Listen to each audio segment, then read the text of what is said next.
Hello everyone, today I'm going to show you how to view analytics for Roblox Limited items. So I just tab on my Roblox account and log in it, and I will just move in the settings of more, which is top right bottom corner, and find in create. Just tap to create button in front of you.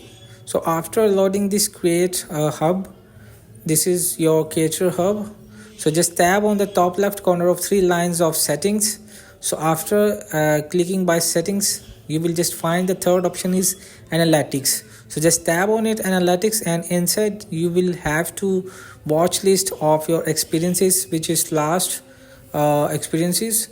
So but right now I just created my Roblox account, and I will just teach you how to find analytics items on Roblox. So there are three experiences: avatar items and store items.